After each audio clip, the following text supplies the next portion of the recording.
Okay. I accidentally forgot to press that button in my 8 o'clock class, so I wasn't able to post the recording of the class, but I did post the notes. I'm going to start sharing my screen. And I think I need to go through and open the chat again to get that in there. First, a couple of general announcements. Today, we're going to be looking at the properties of equality. Homework 2 and 3, which still deal with ratio and percent problems and the decimal problems, are to be done by the end of the day today. Homeworks 4, 5, and 6 deal with the properties of equality. Right now I have those due on Tuesday the 15th, which is our next class. When we meet again, if you need extra time on those, we'll discuss that. I did push a couple of other due dates a little bit further back. Before we get started, though, with the new stuff, I want to go into Blackboard. Does anybody have any questions on any of the homework questions? Does anybody want me to open my math lab and look at any problems from homework 1, 2, or 3?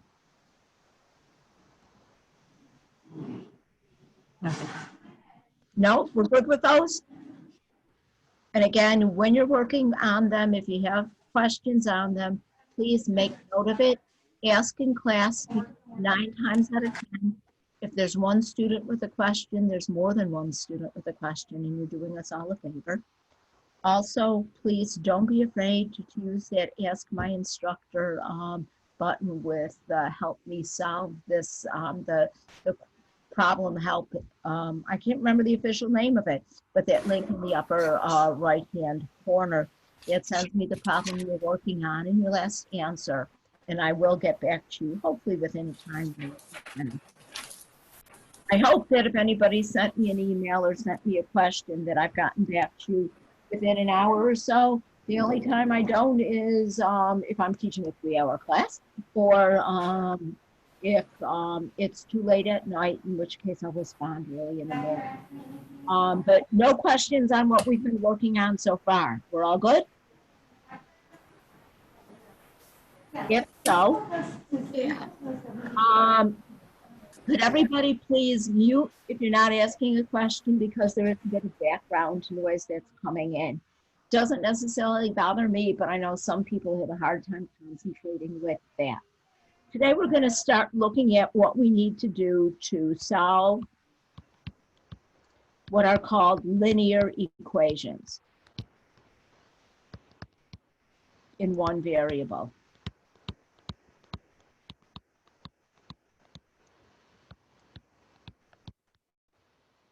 And so what do we mean by linear equations? Linear equations are also called first-degree equations.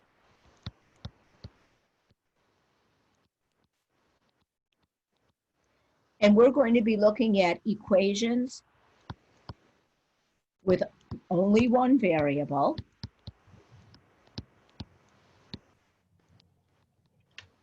And some people, when they look at it, they think of it as no exponent on the variable.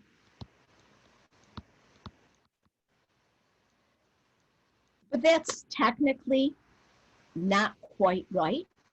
If I were to write, let's say, an x, right now as you look at that x, it does not look like it has an exponent on it. But it's a technicality because there's only one x there. We can think of that as x to the first. And so that's why they're considered first degree. It really means that the highest exponent on a variable is 1.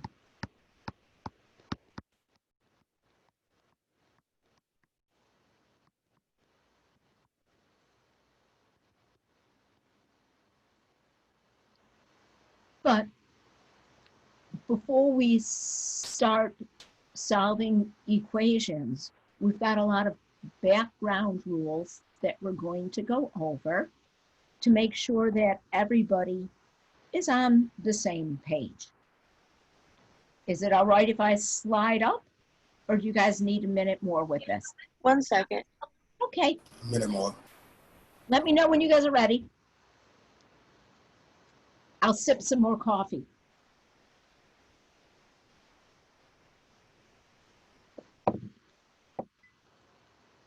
We good now?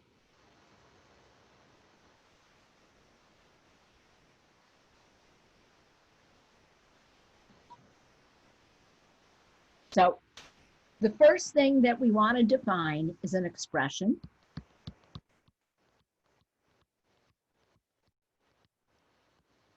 And an expression is something that contains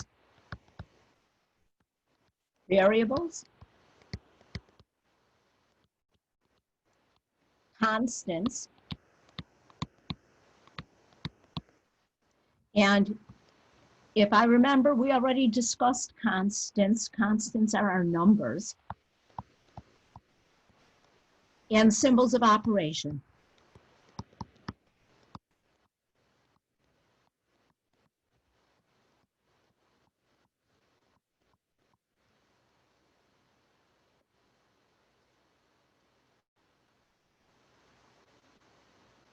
And so let's look at a couple of examples of expressions. For the first one, I'm going to write 4x. And as I write 4x, I've got the variable x, I've got the constant 4, and I believe we've already discussed that if they're written next to each other with no symbol in between, it means the operation of multiplication. Another example might be something like 3x plus 4. Here I have two constants, 3 and 4, the variable x. Here I have two operations, multiplication and addition. So these are examples of expressions. When I look at expressions, I can simplify them.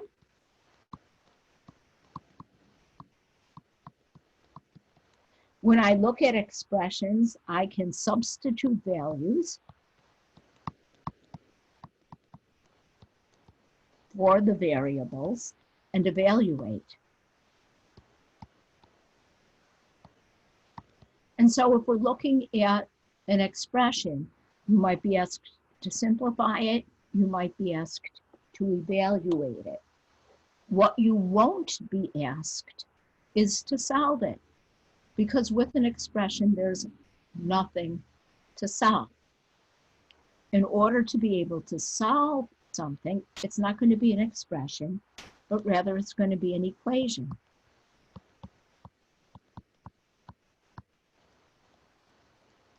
And so now I'm going to stop and I'm going to ask you folks a question. Is there anybody that knows what makes something an equation? Anybody out there? What makes something an equation?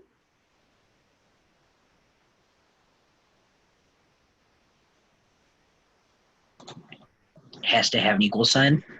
Thank you, Jeremy. Thank you, thank you, thank you. I just got back to 10th grade math for a minute. Okay. It has to have an equal sign. Got it. Yeah, it contains an equal sign. And so equations we can solve, and we're going to solve equations by transforming them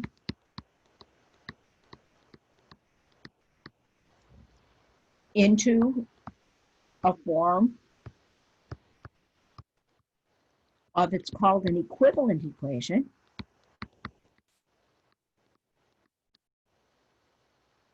With one variable alone on side of the, with a variable alone on one side of the equal sign.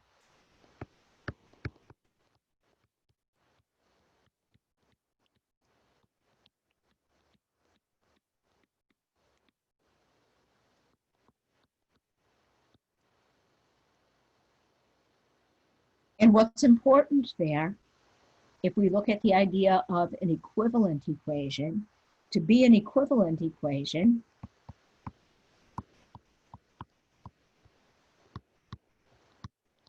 we have to do the same operations on both sides of the equal.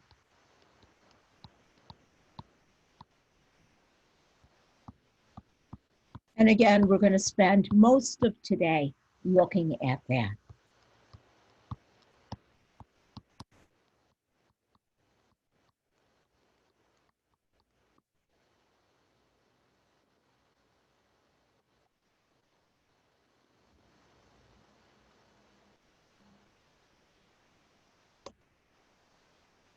Can I side this up, folks? Yeah. Okay, great. One more thing, going back to the idea of a linear equation.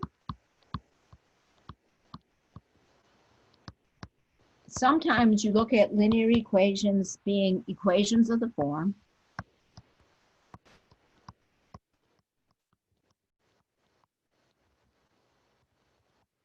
ax plus b equals c, where a, b, and c are constants.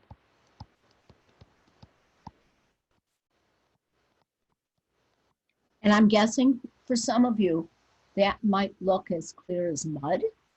So what an example might be is something like, we'll put in a number for a, let's say 2x, plus we'll put in a number for b, 3, and then equals, we'll put in a number for c, 7.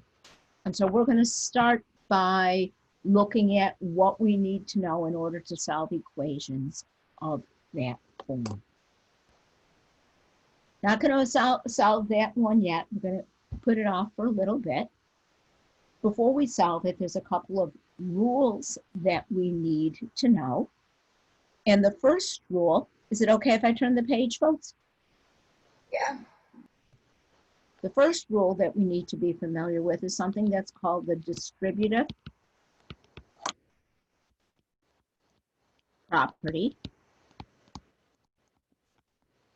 of multiplication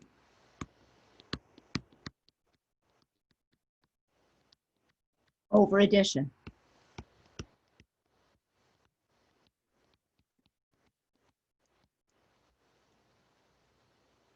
Anybody in here ever hear of the distributive property?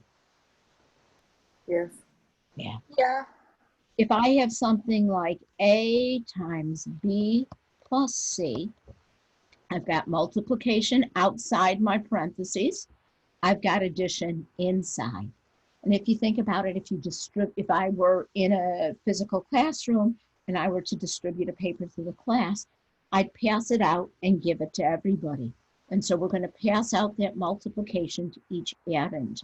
So this is going to become a times b plus a times c. An example where you might distribute, I might have something like 5 times x plus 9. And using that distributive property, I would have to take 5 and multiply it by the x, giving me 5x. Then I'd have to take 5 and multiply it by the 9, so that I'm going to keep my addition sign, but I'm going to take that 9 and multiply it by 5. So I get 5x plus 5 times 9. And then we can simplify that to 5x plus 45. Life is good? Are we okay with this? Yeah. Yes. Okay, great. That next basic rule that we have to do is we have to know something that's called the order of operations.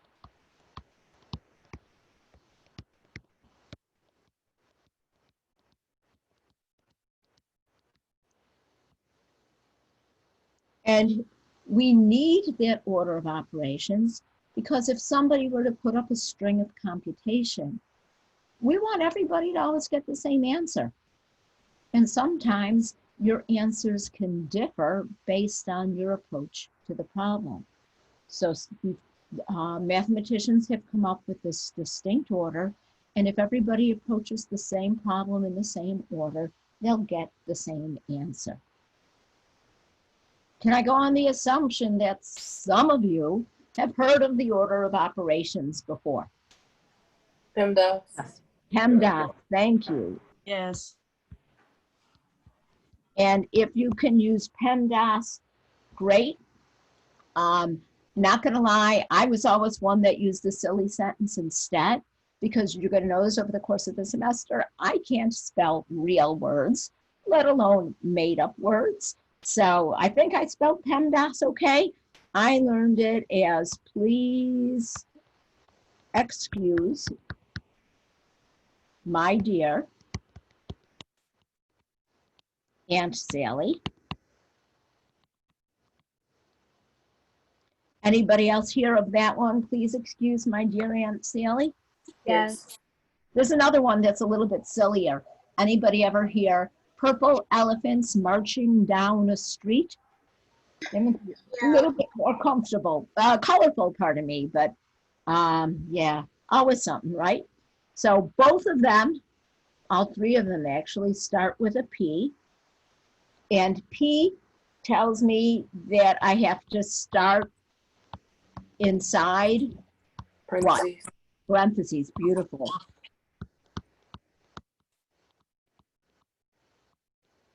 We have to simplify the inside first.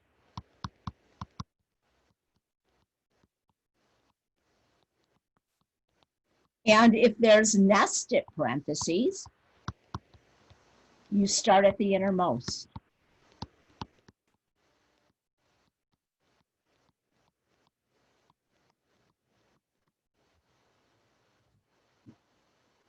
So we're going to do what's inside the parentheses. And if there's parentheses inside the parentheses, we start at the innermost first.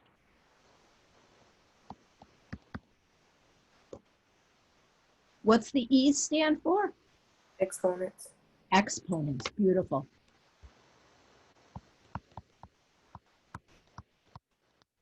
And so even when we're inside our parentheses, inside the parentheses, we do the exponents first. So if we can, we evaluate anything with an exponent. Then after we do the E, the next two actually go together. My dear, MD is all one step. It means that we do multiplication and division as they come from left to right.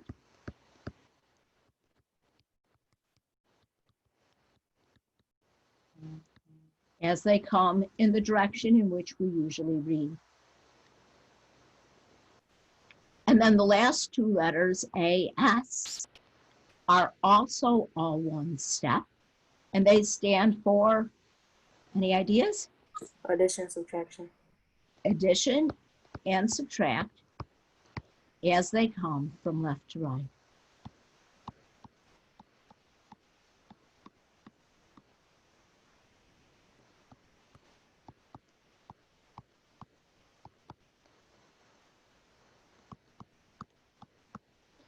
And I almost got into a somewhat heated debate with my nephew on Facebook with this over the summer. He was shocked. He had learned it totally differently. He didn't realize that multiplication and division were all one step. He didn't learn it that addition and subtraction were all one step.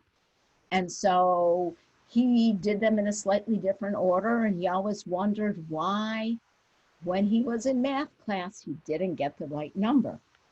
No, addition and subtraction together all one step, multiplication and division together all one step.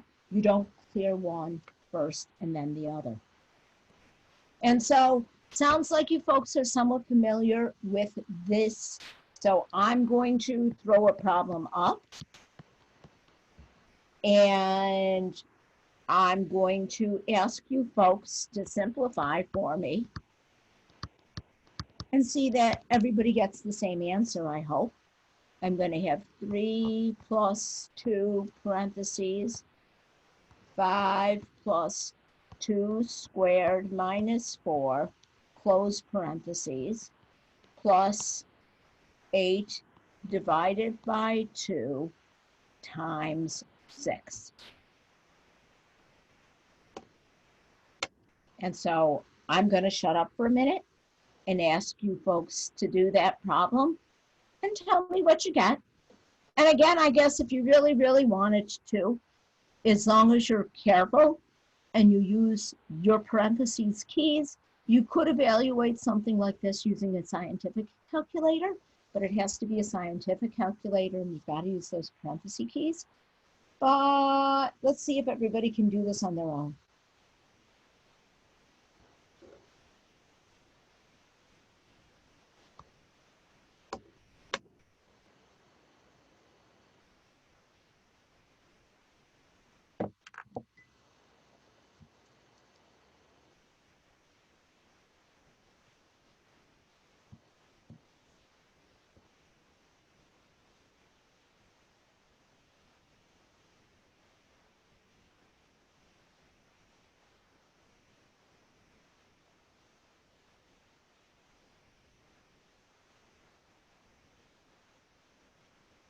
Does anybody have an answer yet?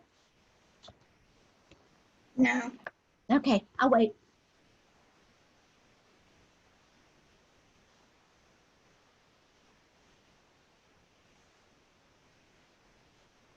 This is where I really miss being in class, because if we were in class, I would walk around the room.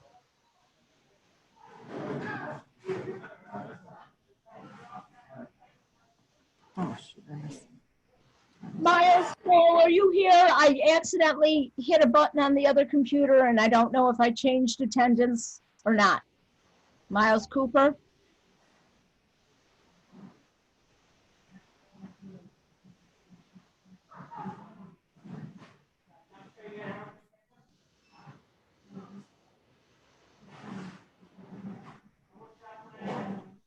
All right, did anybody get anything yet? 49. 49? Anybody get anything else?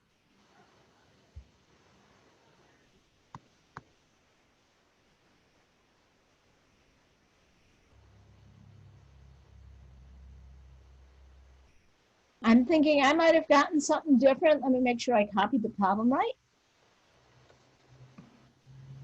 Anybody else get a different answer? 37. 37. Anybody get anything else?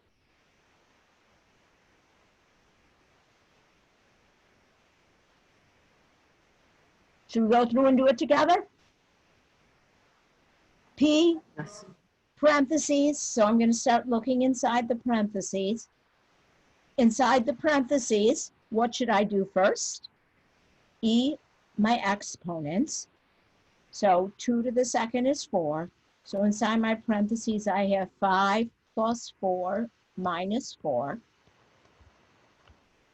Then there's no multiplication in the parentheses, so I'm going to add and subtract as they come from left to right.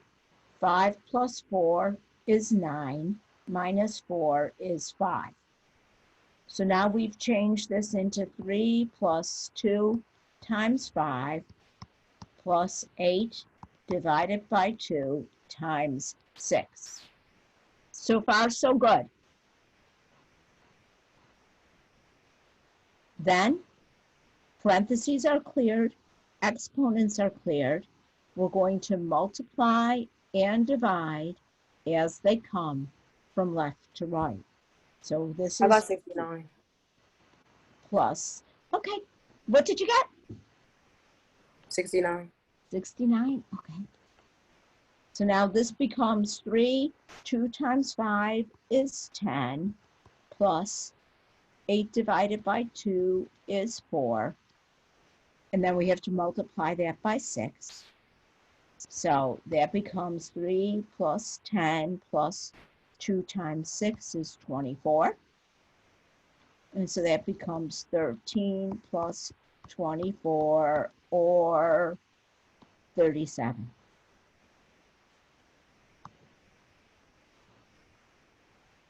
So, yay to those of you who got 37. Those of you who got something other than 37, does this make sense? Can you see where you went astray? Yep. Yep. Just be careful when you follow that order of operations. Next thing we're going to look at is another definition, and that's going to be the definition of a term. Has anybody heard of a term before? Yes. A term is the product of variables and constants.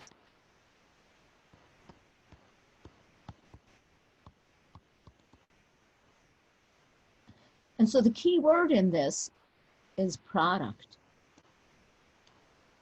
Does everybody remember that product means multiplication?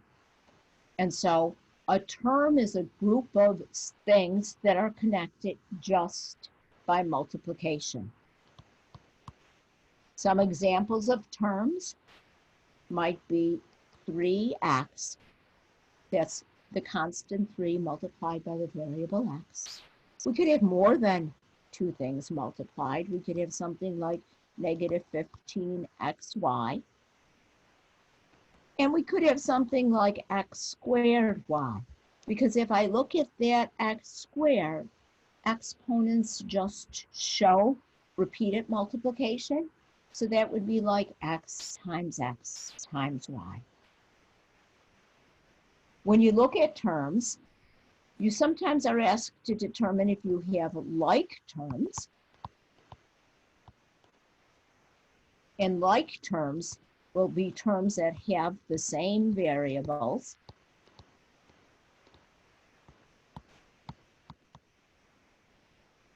with the same exponents.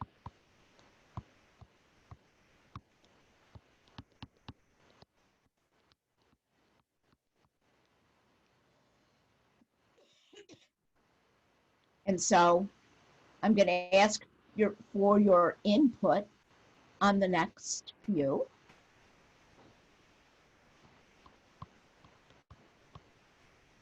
If I look at examples, if I have 6x and 5x, are they like? Do they have the same variable with the same exponent? Yes. Those are like. What if I have 3x and 3? Are those like?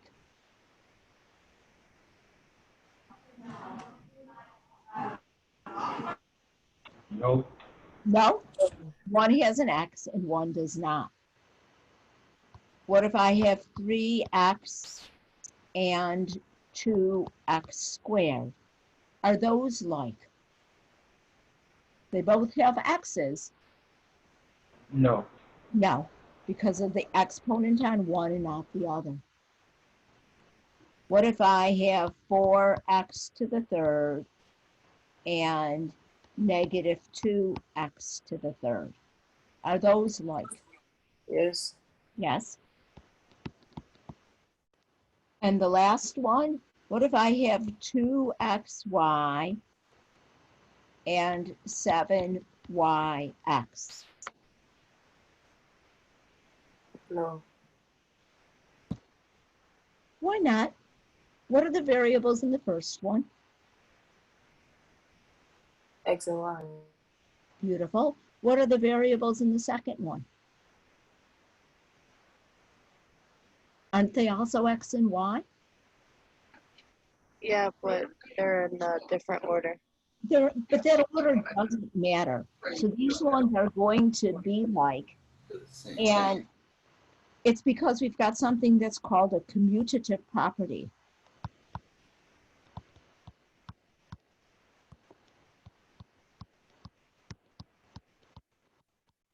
And the commutative property allows you to change order, but only, sorry about that, only when you multiply or add.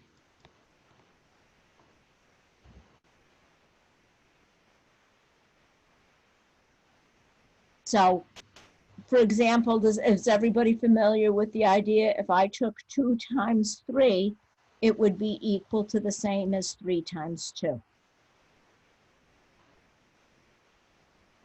Or if I took 2 plus 3, it would be equal to the same thing as 3 plus 2. When we add, order doesn't matter. When we multiply, order doesn't matter. So in the same way, x times y is the same as y times x. As long as they're the same variables, with the same exponents or without exponents, and I can change the order, and they're the same. Next one's a little bit trickier. If I have 2xy squared and 5x squared y, they both have x, they both have y, but you notice how there's an exponent of 2 in both of them, pardon me, but you notice how the exponents are on different variables. So these ones are not like, because if we were to look at this, this means 2 times x times I have 2 y's, and this means 5 times 2 x's and a y, so that the exponents have to match on the variables. And then one more, what if I have x, y squared z, and 15x y squared z? Are those like?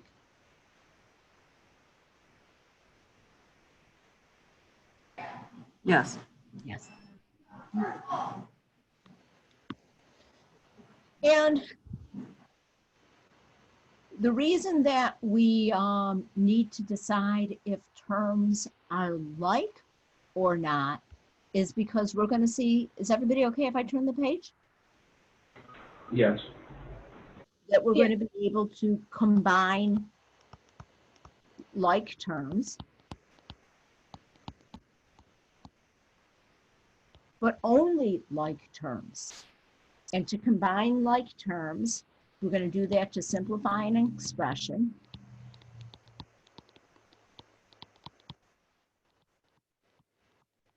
When we do that, what we're going to do is we're going to use the distributive property, but we're actually going to use it backwards.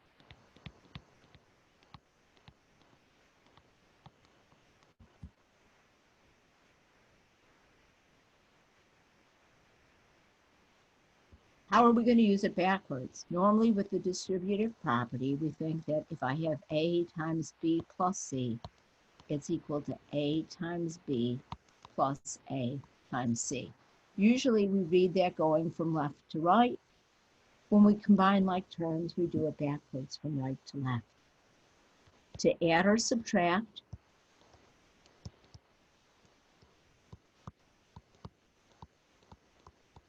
like terms, and again, they have to be like in order to do this. We add or subtract, depending on the operation that's given, the numeric coefficients,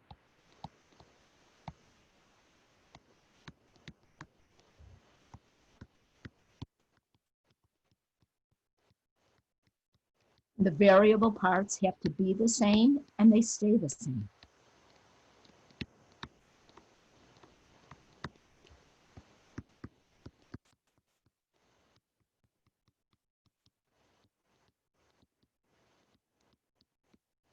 So in this way, don't tell anybody, but I think that it makes addition mean operation, because you can only add like things. In my mind, it makes the addition almost seem like it's discriminating. If you're not the same as me, I'm not going to add with you. So, example, if I have 3x plus 2x, are we all in agreement that they are like terms? They have the same variable part. So the numeric coefficients, I'm going to add 3 plus 2, and the variable part stays the same, x. And so do you see how if I were to have gone from right to left, that's the distributive property. So it's the distributive property that allows us to do that. But what we're doing is we're just doing the operation on the numbers, the coefficients, and the variable stays the same. So here my final answer would be 5x. If I have 3 x's and add 2 more x's altogether, I'd have 5. Another example, if I have 12x squared minus 8x squared, and is everybody all right? I'm going to get a little bit lazy with the rest of the examples. If you want to, you can put this middle step in, you can show it, but you don't need to. With this one, are we all in agreement that 12x squared and 8x squared are like terms?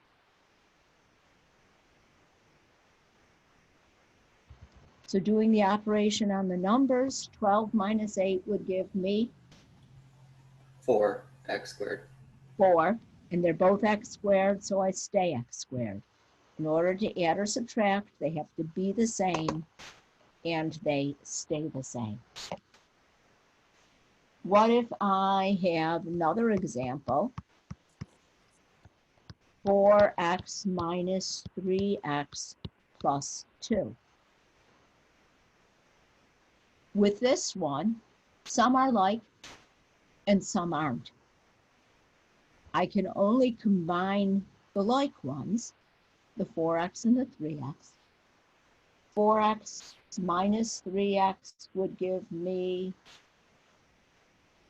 4 minus 3 is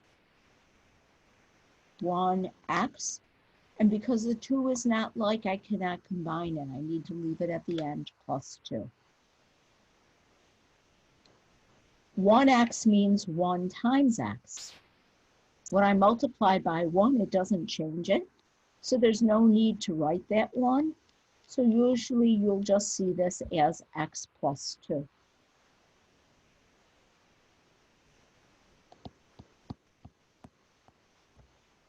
Next example, let's take x plus 7x.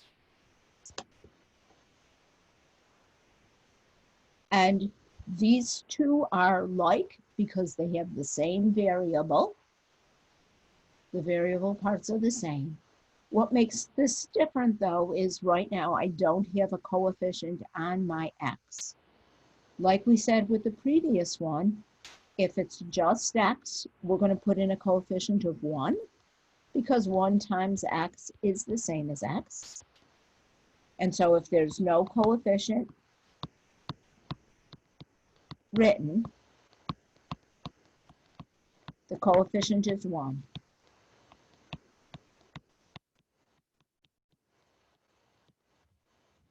And so here we would have as our final answer 8x. Everybody all right with that one? Yes. Okay, I'm going to put another one here, and I'm going to ask you folks to do this one.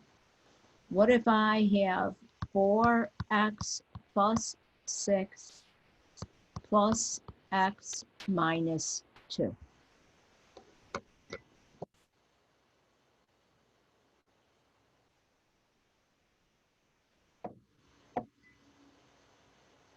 Any ideas with this one?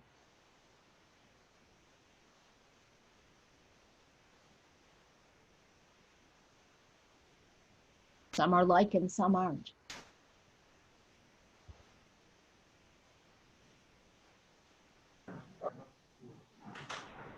Would the answer be 5x plus 4? 5x plus 4. Beautiful. Do you want to explain how you got that? Yeah. I added 4x plus the x, and then did 6 minus 2. So don't necessarily have to rewrite it, but if it makes it clearer for you, you can use that commutative property and rewrite it.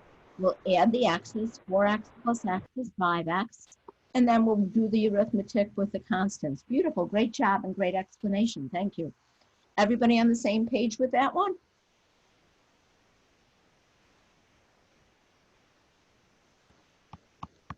If so, next example is a tricky one.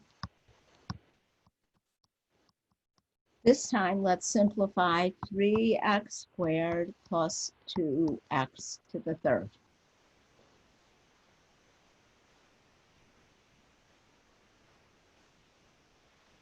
With this one, do we have any like terms?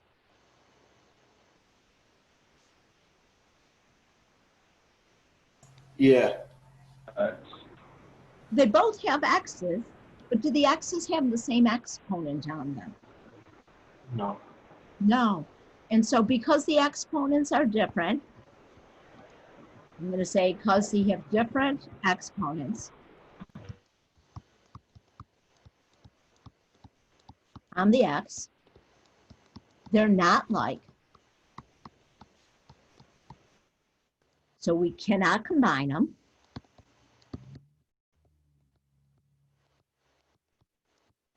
And so we're not going to do anything to it. It's as simplified as it can be.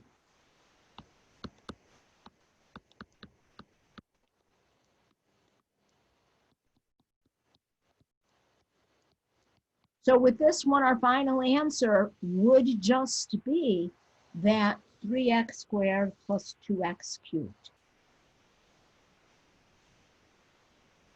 Just like up above when we had the 5x plus 4, they're not like we couldn't go any further. Here, because they have different exponents on the variable, they're not like, and I can't go any further. Everybody all right with that one?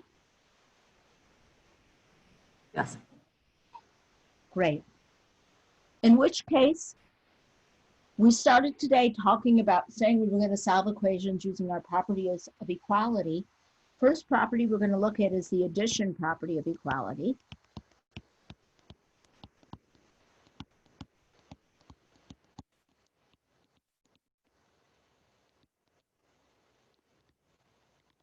And what the addition property of equality says is that you can add. And if we think of adding negative numbers, we can also say or subtract.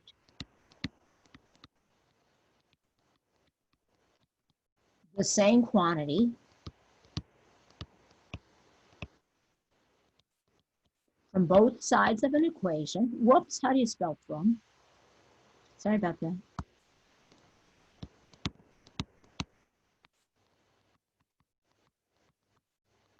And it remains equal.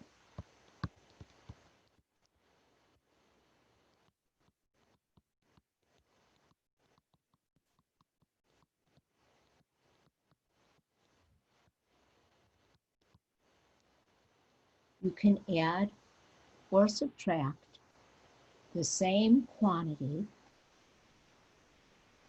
from both sides of an equation, and it remains equal. So, being this is an algebra class, I'm going to rewrite that sentence algebraically. I have this theory: mathematicians are intrinsically lazy and don't like to write, and so we put everything in symbols. A shorthand way of saying that is, if A equals B, then A plus C equals B plus C. And so what I'm doing is I'm adding the same thing to both sides. And again, we had said previously that if we use the addition and multiplication properties of equality, what we get is called an equivalent equation. And that's what we're going to do in order to solve equations. Now, I'm guessing that this isn't a first algebra class for anybody, kind of just to brush up, clear up things that might have been a little bit muddied before. So let's start by looking at equations, and I'm hoping that some of this is familiar territory. Is it all right if I scroll up, or am I going too fast, folks? Nope, good. Just need 1 minute. Okay, bring it back down. And again, if I was always the student, I think I told you guys this before, that if I wrote the notes in my own handwriting, something about that writing process helped me remember them. I know that not everybody's the same. So if the writing is too much for you, if you want to just pay attention, this will be posted in Blackboard so that if you're the type of person who would rather just listen and follow along and get the written words later, you can print it out or read it on Blackboard. So I don't want to overwhelm anybody by asking you to multitask if you can't. I'm all done. Okay, great. So let's look at an example. Let's solve x minus 5 equals 8. And I'm going to write this my favorite way first. If you guys are all right with it, I'll continue it that way. Our goal whenever we try to solve an equation, our goal is to get the variable alone. In order to get the variable alone, we have to do the opposite of what's being done to it.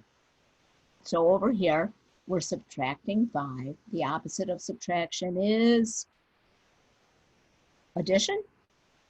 So I'm going to have to add 5.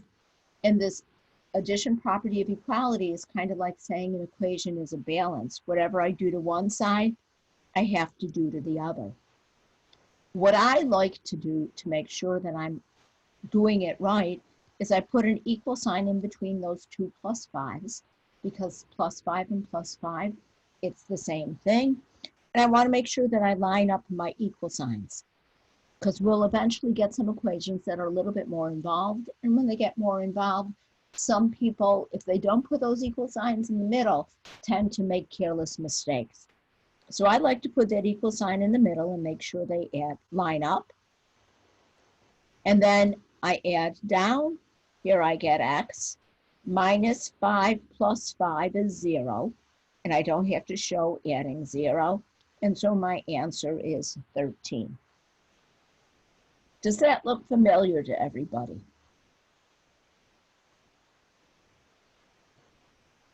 Yes. Okay. Now, I don't know, is there anybody in here who, rather than writing it underneath, if I start with x minus 5 equals 8, is there anybody who in a past life was forced to write it as putting plus 5 at the back of each? And then getting x equals 13? It's the same thing, it's just written a little bit differently. Anybody do it that alternate way? No. I prefer doing the method that's on the left-hand side. Is everybody all right if I stick it to doing it that way? Yes. Now, once you solve an equation, before you hit that submit button on MyMathLab, you want to make sure that you got it right. And so let's go through how to do a check. To do a check, we're going to substitute the value for the variable. Oh, sorry about that.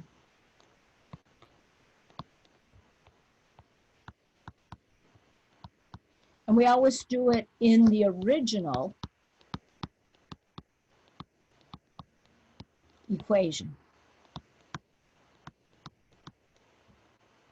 So my original equation is x minus 5 equals 8. I'm going to replace x with 13. 13 minus 5 equals 8. Then I'm going to simplify. 13 minus 5 is 8 equals 8, and it checks.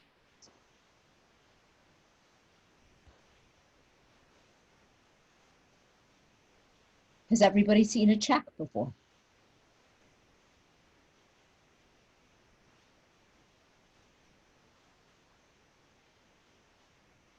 Yeah. Let's do a few more examples. let's say that 4 plus y equals 2. This time, we're trying to get the y alone. We need to move the 4. The 4 is positive. So the opposite of positive 4 is minus 4. I want to do it to both sides of the equation. So I'm going to line up those equal signs to make sure I am doing the same thing to both sides. 4 minus 4 is 0, plus y is y. 2 minus 4 is negative 2. And so we get y equals negative 2. And so in my check, 4 plus y equals 2. 4 plus negative 2 is 2 equals 2, and it checks. That one all right. And I did that one because I want you to realize that not all the answers will always be positive. There's as many negative numbers as positive. Don't be concerned if you get a negative answer.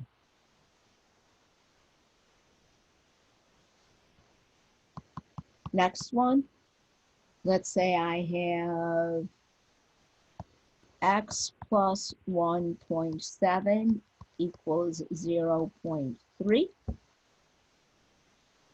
In order to get the x alone, what would I have to do to both sides of this equation?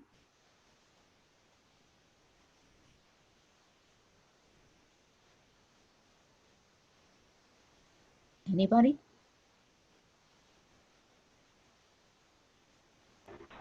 Subtract 1.7. 1.7. Subtract 1.7 from both sides.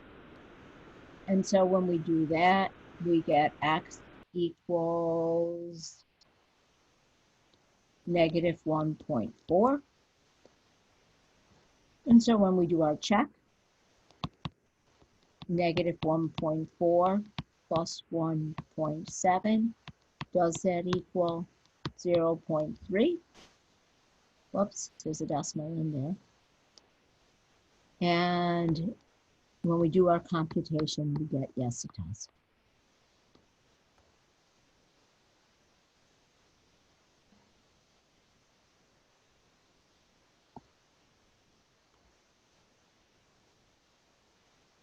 Next example is a little bit different. What if I have x minus 1/3 equals 7/8?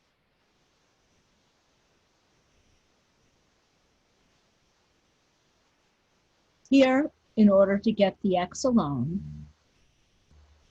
we have to do the opposite of minus 1/3. So we'll add 1/3 to both sides.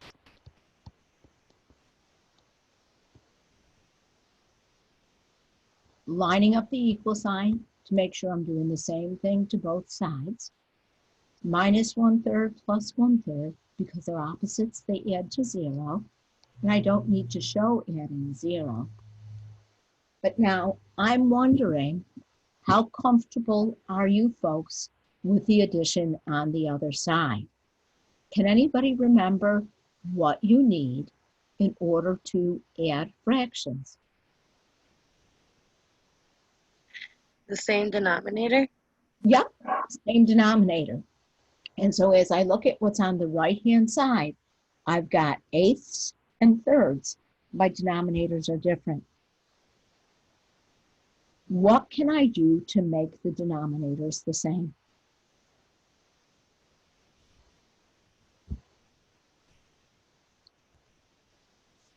Is anybody familiar with the idea that for a common denominator,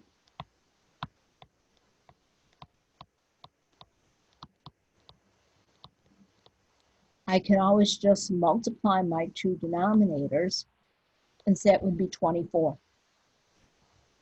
So I want to change these both into fractions with a denominator of 24. In order to get the h to be 24, I have to multiply it by 3 And if I multiply the denominator by 3, I have to multiply the numerator by 3. And the reason for that is 3 over 3 is 1. And so I'm just multiplying by 1. So I'm not changing what it's equal to, just what it looks like. Same way, the other fraction, to turn 3 into 24, I have to multiply by 8. If I multiply the denominator by 8, I'm going to multiply the numerator by 8. And I always take the time to write this step out because I want to make sure I'm multiplying numerator and denominator by the same thing, so that I'm only multiplying by 1. So in the numerator, 1 times 8 is 8. Now I've got that common denominator of 24. Going to keep it. When I add the numerators, 21 plus 8 is 29. And with this one, I'm going to stop there. I know some people are uncomfortable with improper fractions, but in my math lab, a lot of times you're going to see something that says write as the ratio of integers. And that ratio means I just want a single fraction. So with a problem like this, you're going to leave it as that improper fraction. You're not going to change it into a mixed number. And this one does not reduce because 29 is a prime number. If you're not comfortable adding fractions, meet me during my office hours in Zoom, and I can go through with you individually and show you how you can do that addition with a calculator. But in notes, I'm going to do it by hand. So let's look at another example, similar, yet different. Let's say x plus 2/3 is equal to 3/4. And I'm going to be quiet, and I'm going to give you folks a minute to do this one and tell me what you get.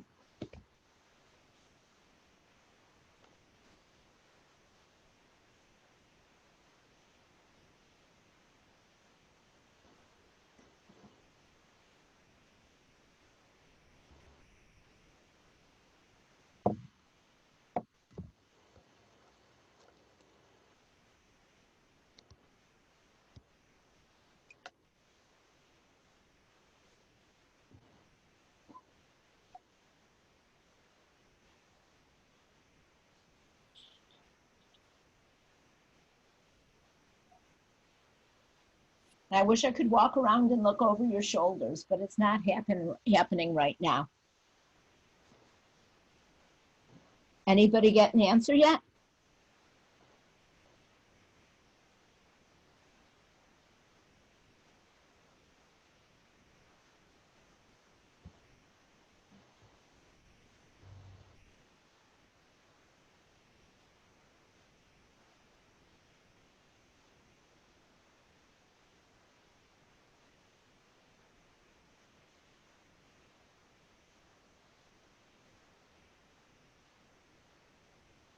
How you doing?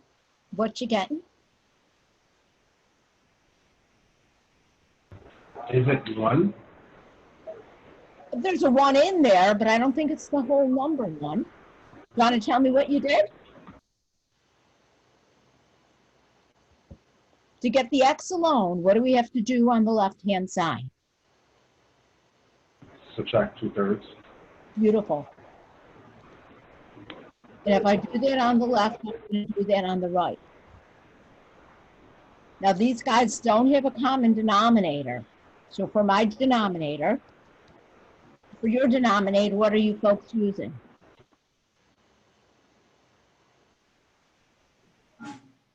12. 12, beautiful. We're going to take the 4 times 3, which gives us 12. So this first fraction, I have to multiply top and bottom by 3. So that gives me 9 over 12. Am I doing okay so far? What am I going to multiply that other fraction by?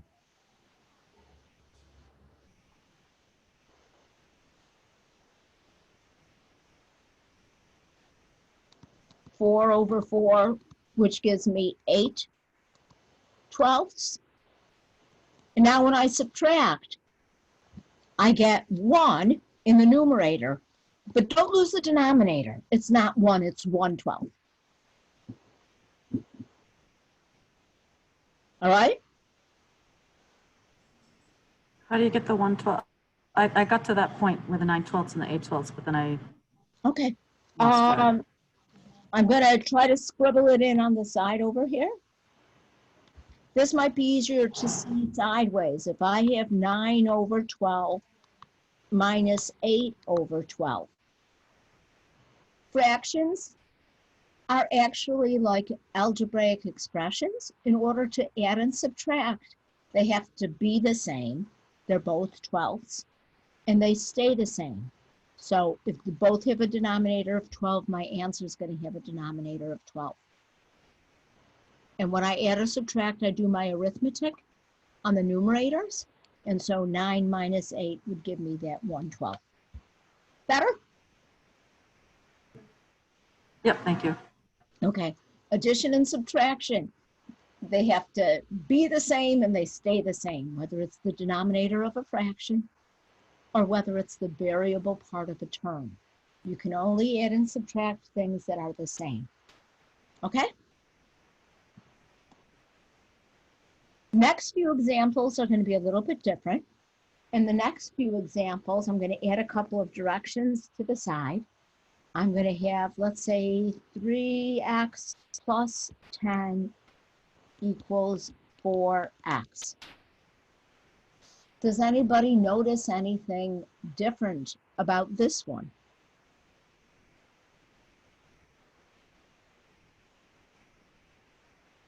I think we've got x's on both sides of the equation.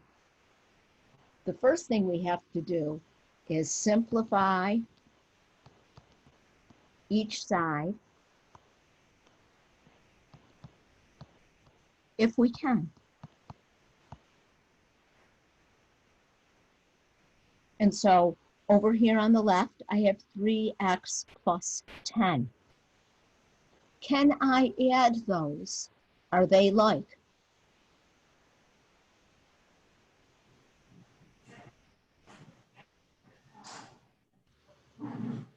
No. I don't, no, one's got an x, one doesn't.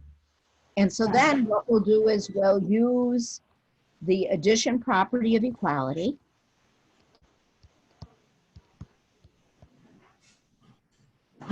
First, get all the variables.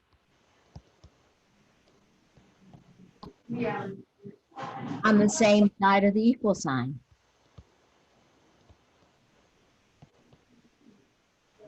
Now, if there's anybody like me, is there anybody else who prefers positive numbers over negative numbers? If you do, Yes. it's easier if you move the one with the lower coefficient.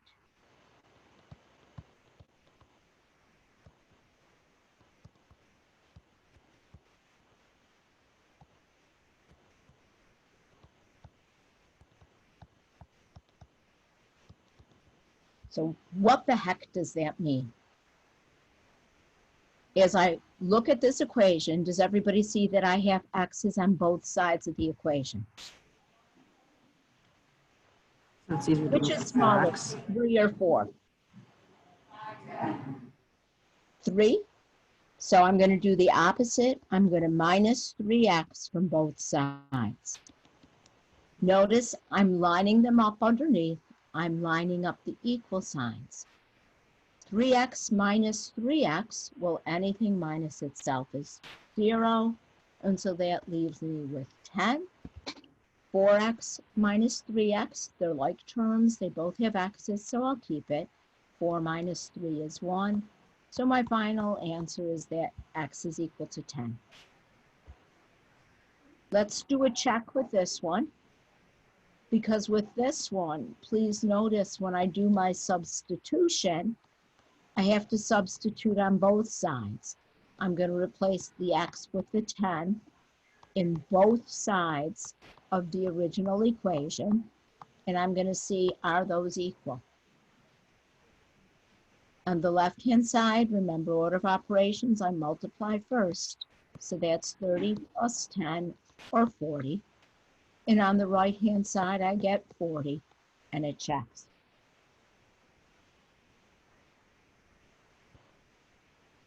General idea, all right, we can add or subtract variable expressions to both sides, as long as we do the same thing on both sides and line up those equal signs to make sure you're doing the same thing on both sides. Now, the next example is going to look a lot crazier. Can I move this up and not lose anybody? Yeah, you're good.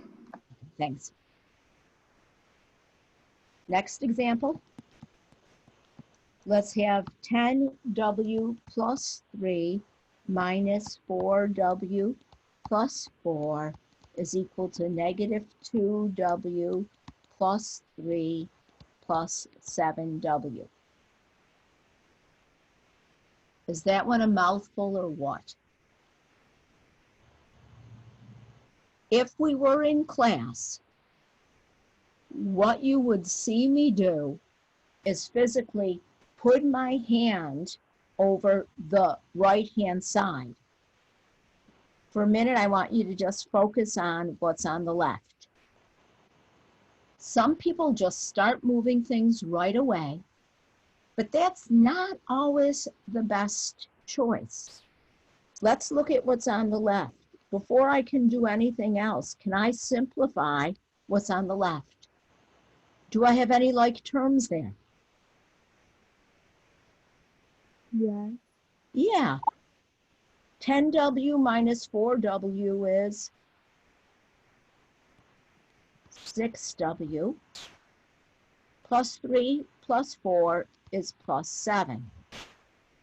Now, in the same way, I want to look at what's on the right, and I want to simplify.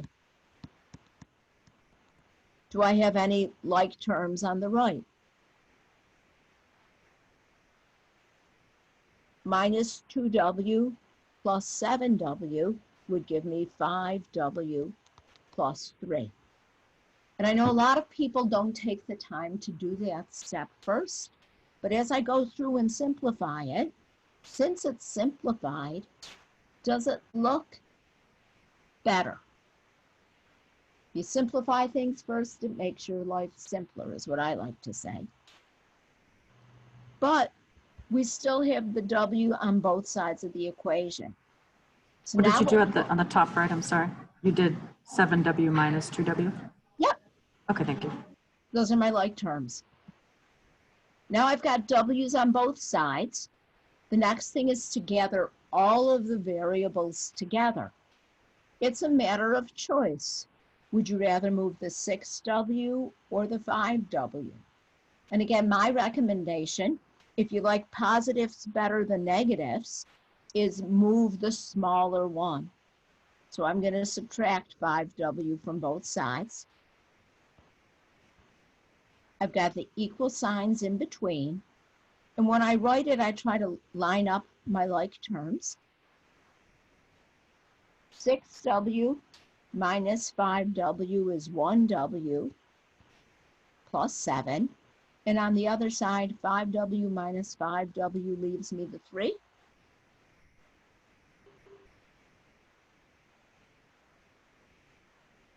Now, in order to get the, doesn't this equation look a lot simpler than what we started with? To solve this, again, we're always trying to get that variable alone. So what's on the same side of the equal sign as the variable is the plus 7. So I'll do the opposite. I'll minus 7 from both sides. 7 minus 7 is 0. So I'm left with w plus 0, which is just w. And 3 minus 7 then gives me negative 4.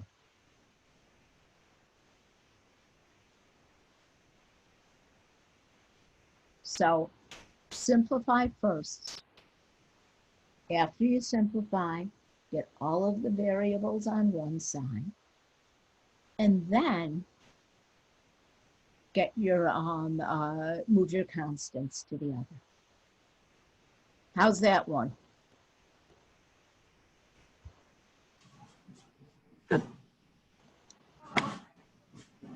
Next one's a little bit more involved. Can I move up and not lose anybody? Are we set?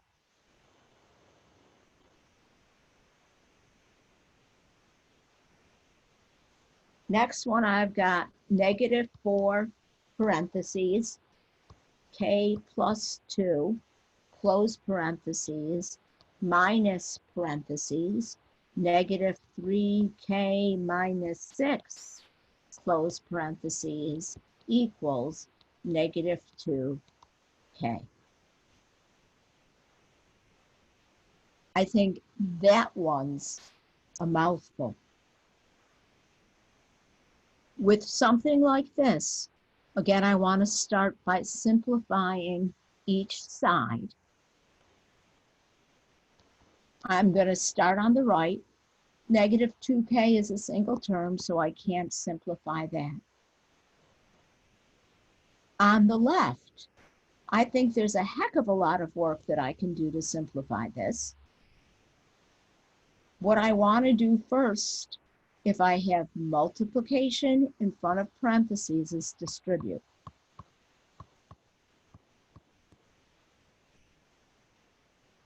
So this first product, -4 times k plus 2, when I distribute my -4, gives me -4k minus 8.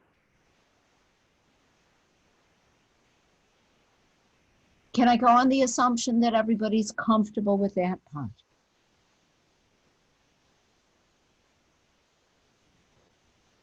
The second part's a little bit trickier. Over here, if there's a negative in front of the parentheses,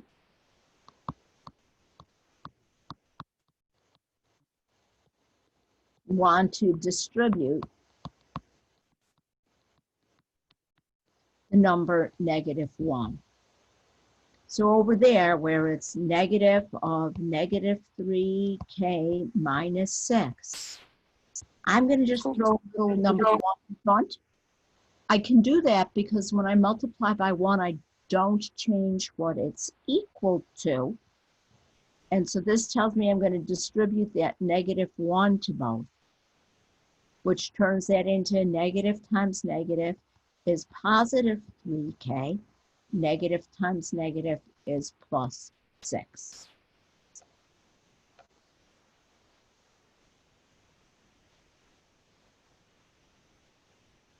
I'm gonna let that set in for a minute. Is everybody all right with if there's a minus sign in front of the parentheses, like up here? I need to throw in that, make that little invisible 1 visible. And then I distribute not 1, but I distribute -1. Is that all right?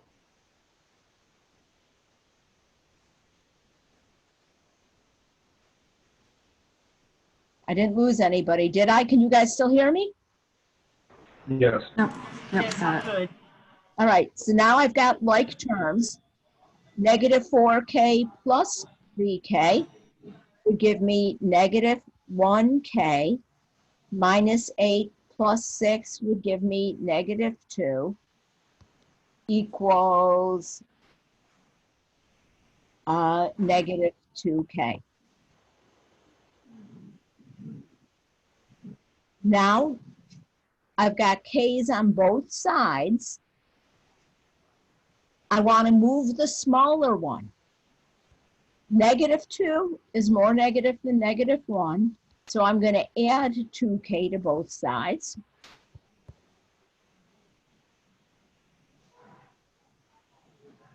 Gives me k minus 2 equals 0. And then to isolate the k, to get the k all alone, we'll add 2 to both sides.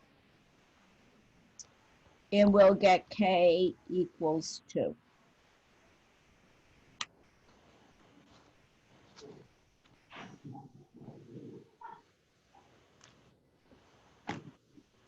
Lots going on there. Can you folks wrap your minds around it?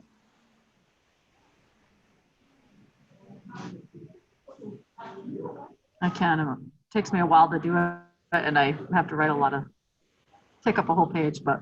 Yep. Okay. Did you want to try another one like this before we move on to the multiplication property? Or are we multiplication property of equality?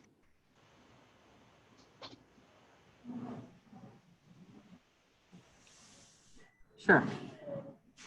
Then multiplication property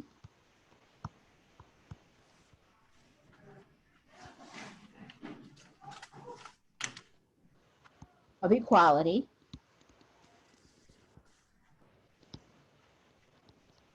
says you can multiply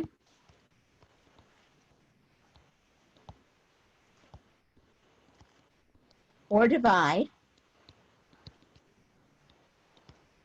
both sides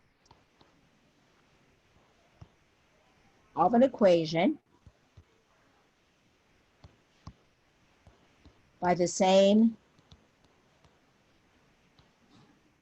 quantity. Put a little quantifier here, but not 0. We don't want to multiply or divide both sides by 0. And it remains equal.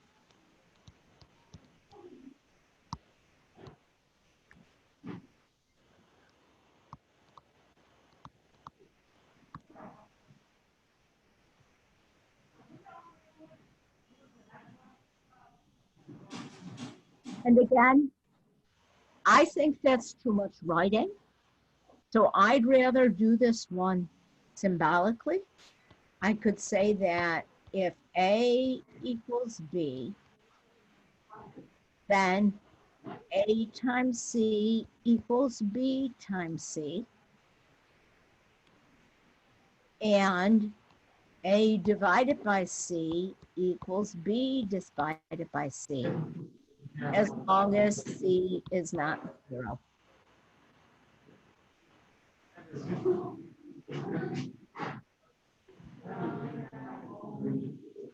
And we're going to find with both, with the multiplication property of equality, that it helps if we can remember what the reciprocal of a number is.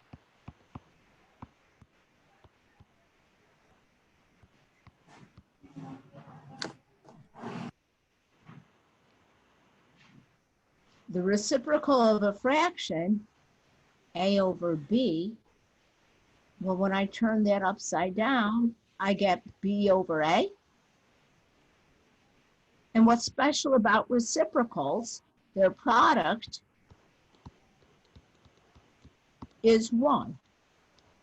So if I take A over B times B over A, when I multiply, I get AB over AB, which is 1.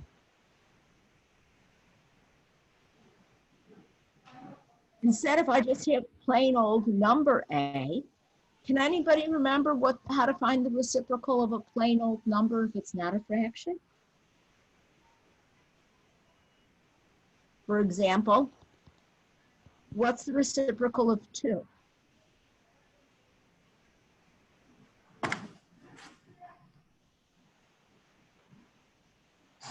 I can think of that as 2 over 1, and so wouldn't its reciprocal be 1/2? And when I multiply, I get 2 over 2, which is 1. So the reciprocal of A is 1 over A. And if I have a number without a value in its denominator, I can always put 1 there.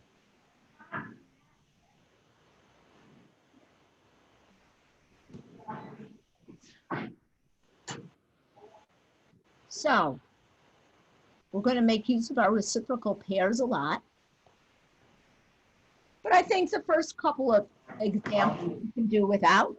let's say I have 7x equals 42 and I want to solve. Again, we're going to simplify if we can. We're going to get the variables on one side.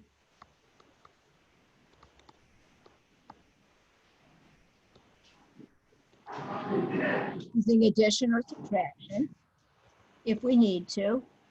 Then we're going to get the constants on one side.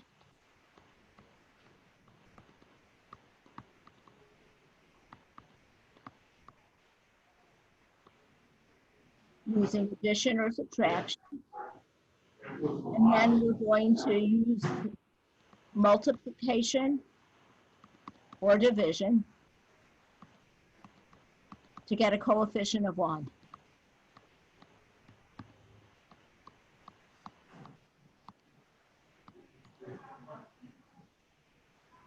And that's a mouthful of directions. But with this problem, we don't need to do a lot of that. With this problem, as I look at the left, I just have one term, 7x. I can't simplify. As I look at the right-hand side, I just have one term, 42. I can't simplify. The variable is alone on one side already. And so now I need to change that coefficient of 7 to 1. And whatever I do to one side, I have to do to the other.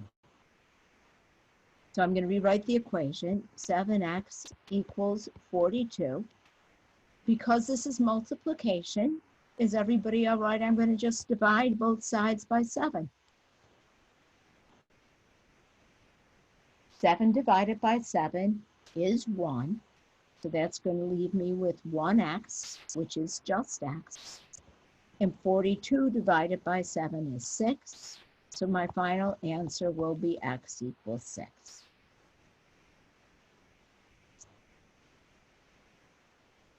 Is that one all right? That was easy. Good. They're going to get harder, but we'll start easy. Next one, what if I have negative 2x equals 10? No need to simplify. No need to add or subtract because all the x's are together on one side. All the constants are together on the other side. In order to change that coefficient to 1, what would I need to divide by?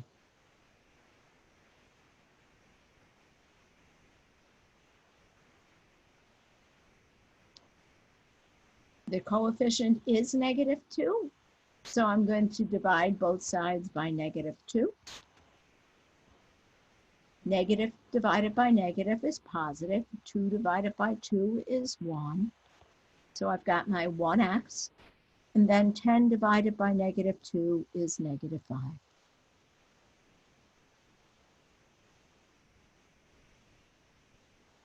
That one all right?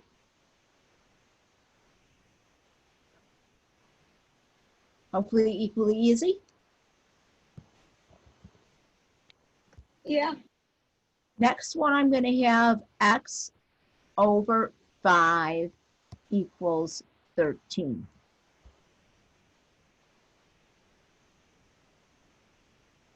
X's are all on the left. Constants are all on the right. There's nothing to simplify. But over here, does everybody see what I'm doing is I'm dividing by 5. What's the opposite of division?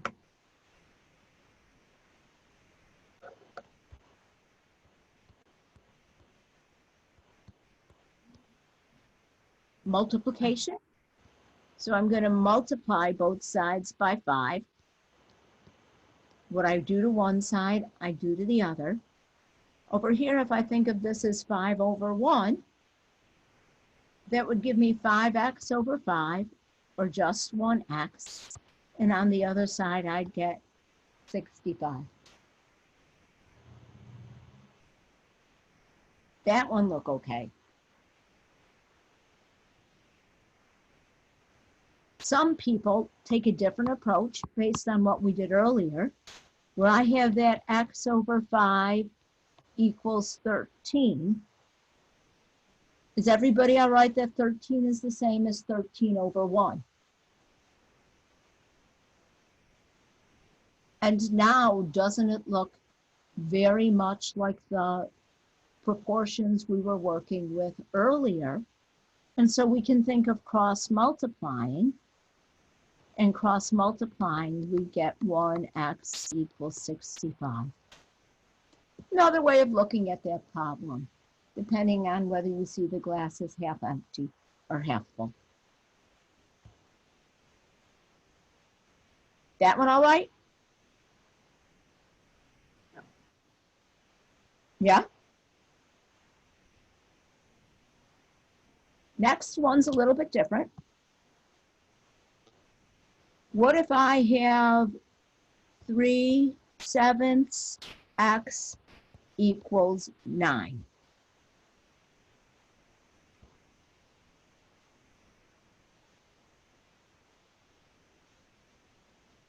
Some people are much braver than I am.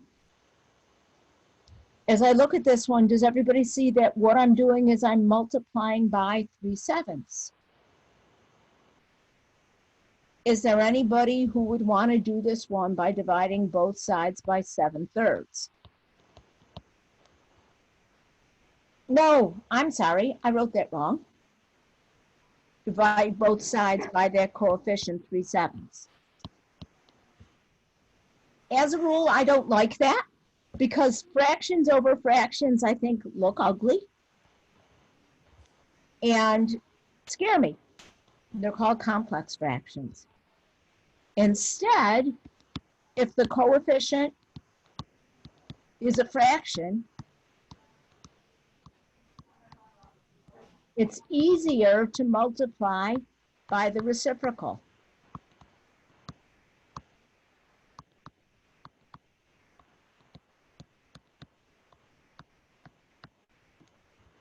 What does that mean?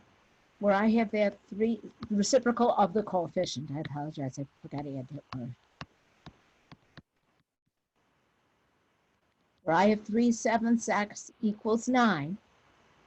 Reciprocal of 3/7 is 7/3.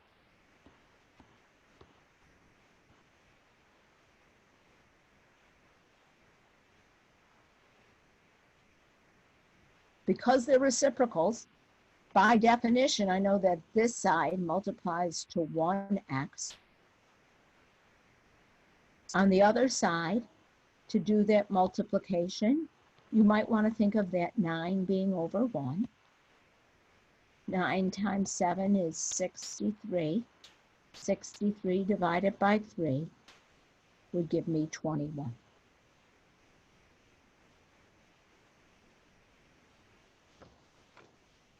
And so if you have a fractional coefficient, what you want to do is you want to multiply both sides of the equation by the reciprocal of that coefficient.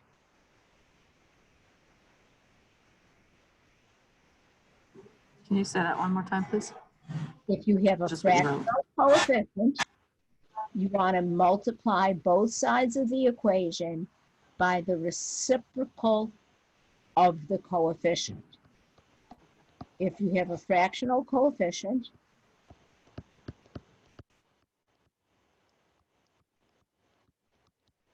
we're going to multiply both sides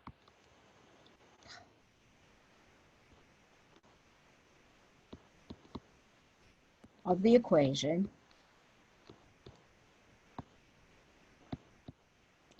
by the reciprocal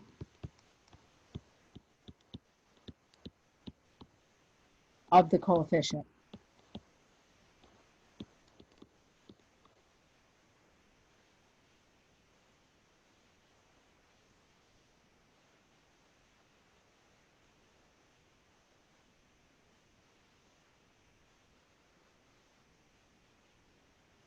So I've got 3 more examples, and then we'll call it a day. Sounds good. Everybody all right here? Enough writing, enough talking for this page? Can I turn the page, or do you guys want me to wait a minute? I'm We good. good? So next example, 2.6x equals 13.52.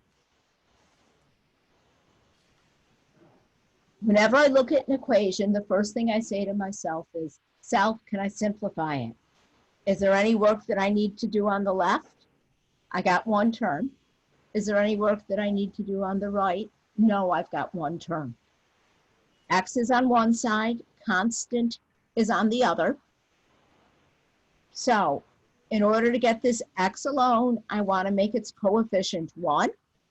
If we're multiplying it by 2.6, the opposite would be to divide it by 2.6.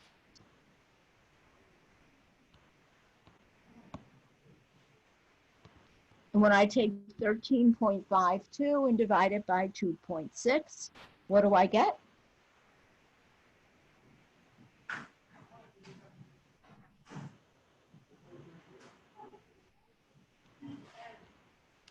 $5.2.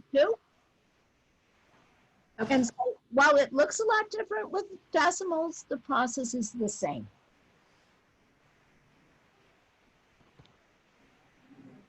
Next example is going to be a multi-step problem. What if I have k over 7 plus 1 equals 15?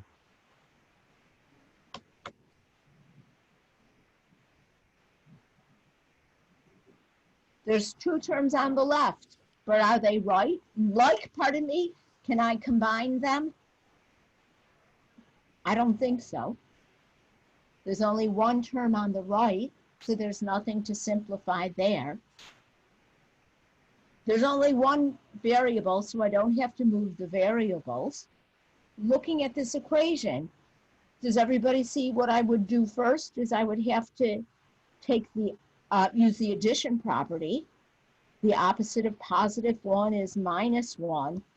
And what I do to one side, I have to do to the other, so that I want to get all of the constants alone on one side. 1 minus 1 is 0. So I'm left with k over 7 equals 15 minus 1 is 14.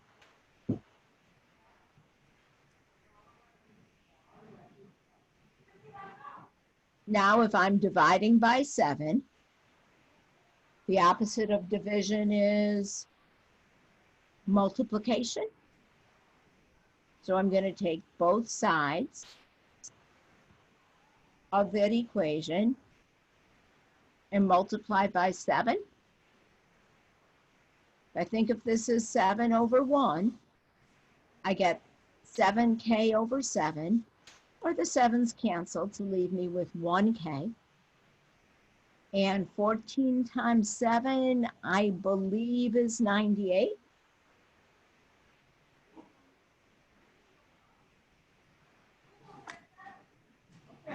Is that one okay? Yeah. Yeah, okay. Next one's going to be a little bit weirder. If I have negative 7x plus 3 plus 3x minus 20 is equal to x plus 2. Oh.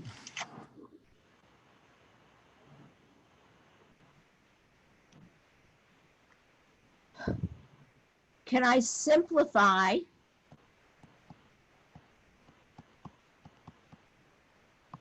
anything on the left? Over here, do I have any like terms? You do 3 minus 20. No. 3 minus 20, beautiful, would be minus 17. Any other like terms? How about the x's? Negative 7 plus 3 is Negative 4x. negative 4x, beautiful, equals x plus 2. So there we go, they're both simplified. Then I want to get all the variables on the same side.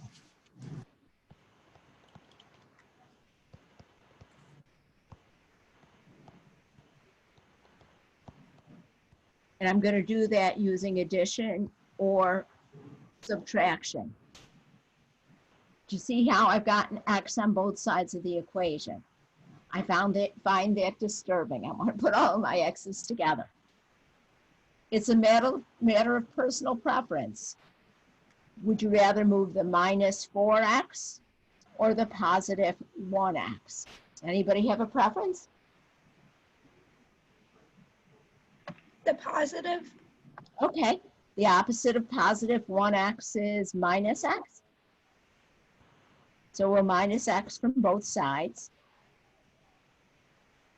Gives me negative 5x minus 17 equals 2. Then we want to move the constants to the other side using our addition and subtraction, addition or subtraction.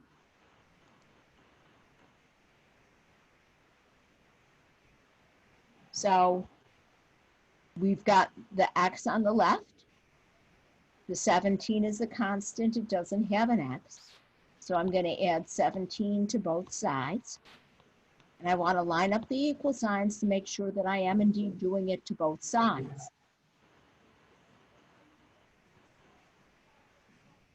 That minus 17 plus 17 is 0. So I'm left with minus 5x equals 2 plus 17 is 19. And now, final step, I want to make that coefficient of 1. I'm multiplying by negative 5. The opposite is to divide. So I'll divide both sides by negative 5. What I do to one side, I have to do to the other. And I'm left with x equals, you can write that as 19 over negative 5. Or you can write that as negative 19 over 5. Or you can write that as the negative fraction 19/5. Leave it as a fraction. And it doesn't matter if you leave the negative sign in the denominator, the numerator, or out in front. As long as there's just one negative sign, they're all the same.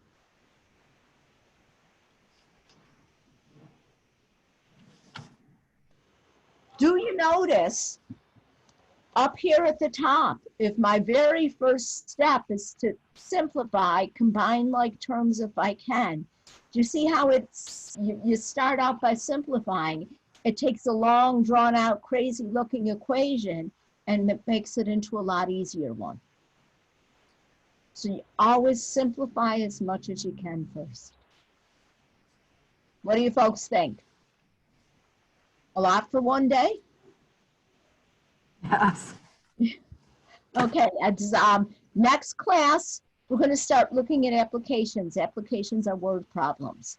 In order to look at word problems, you shouldn't have to write out sentence upon sentence upon sentence of word problems. So I'm going to have a handout of word problems. Over the weekend, I will upload that handout of word problems to Blackboard. And I'll send you guys an email when I do that, so that if anybody wants to have the word problems printed out first, you can print out that document in Blackboard. I'm going to start by annotating, writing on that document first next class. All right? I don't see you guys again for a long time, because today's Thursday, so we'll see you on Tuesday. If you have questions on anything, send me an email. If you're doing the homework and something's not working for you, please email me, use that Ask My Instructor button. Before we get going, does anybody have a question on anything that we've done today? Lots of stuff to practice before next class. What's the topic of next Tuesday again? Next Tuesday is going to be application problems Yep. and also inequalities. So same type of work, except instead of having an equal sign in the middle, we're going to have greater than or less than in the middle. But before we do that, applications means we look at a lot of word problems. All right? Yep. Okay. So Thank you. have a good weekend. See you Tuesday. I'm going to stop recording. If anybody